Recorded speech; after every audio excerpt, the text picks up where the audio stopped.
The economic calendar, it's the calendar for all the publications, for all the numbers we explained. They are shown or gathered in one place. The definition is an economic calendar that lists up key upcoming events, but also historic events, data, releases and announcements that can impact the financial markets or in the economy. The importance for traders is that the release of those data often results in market volatility. So it can create risk if you're in an open position, but it can also create opportunities because when data is released, very often the future perceived value of an asset is changed or re-evaluated, and a lot of market participants act based on that data. So you should know when the data is published. Either you only trade technicals, then you need to know it because then there's going to be volatility in the market you need to adapt to, or you integrated fundamentals into the trading strategy, and then you of course need to check it every day and analyze the data. So the importance for traders we went through, and the typical events are GDP releases, but as we already said, it's about growth or contraction and the definition of a recession, but it is a lagging indicator. We need leading indicators to trade, or it's better to have leading indicators to trade. There's inflation data such as CPI or PPI, and there's employment data like non-farm payrolls. A lot of volatility during this event. You will see it most likely in the assets when you will start to have a look at them daily. And there are central bank announcements. There can be also very much volatility during those events. I think one of the biggest one was in 2017. I don't remember the exact year, but if you look at the US dollar and the Swiss franc, there is one very big candle where the central bank, where nobody thought about it, and then the central bank of Switzerland made a decision, and a lot of market participants did not thought that this decision will happen, and then you will see the impact. Have been very illiquid and big price movements. Either some people made a lot of money, but also some people lost a lot of money. That's why you need negative capital protection on your broker. It doesn't matter which broker.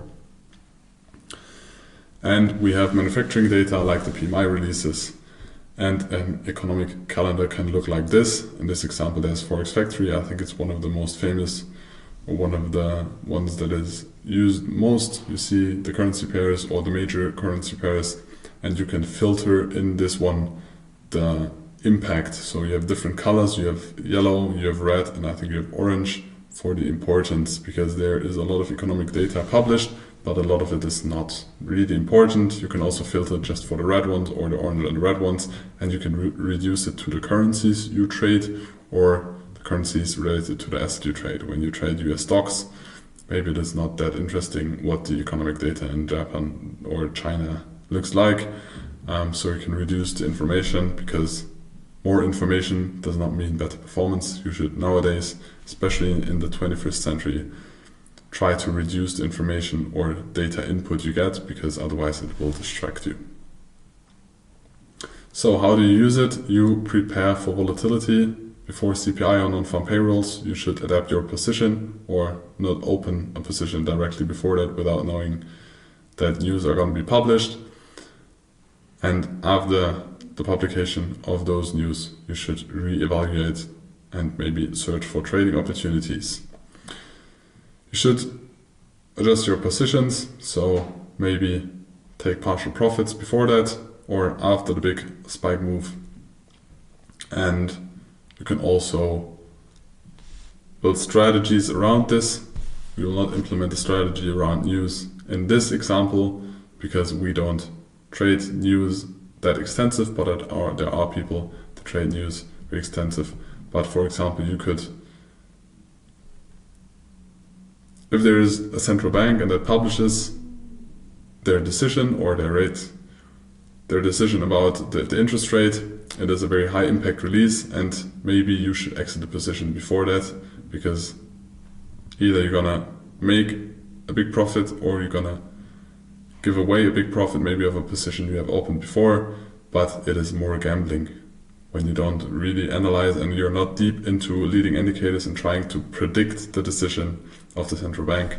It can be more gambling, and we don't want to gamble. We want to be the casino, so we have a statistical edge, and that is mainly technical. So we want to reduce the exposure during highly volatile events. This can be example. And then you just take the calendar and reduce it to the information that you have. You will also see what is the forecast. So there is always published a forecast before an important news is published. And if the number is very close to the forecast, the market most of the time already anticipated the number. If the number has a big difference from the one that is forecasted, the likelihood of being or big volatility also in the upcoming days is going to be very high, because then most of the market participants did not agree on that number. So now I would please you to continue to the proficiency test, or proceed to the proficiency test for Beginner Series 300. So you are ready to understand the volume profile and the strategies we trade that we are going to explain in the next section 400. Thank you.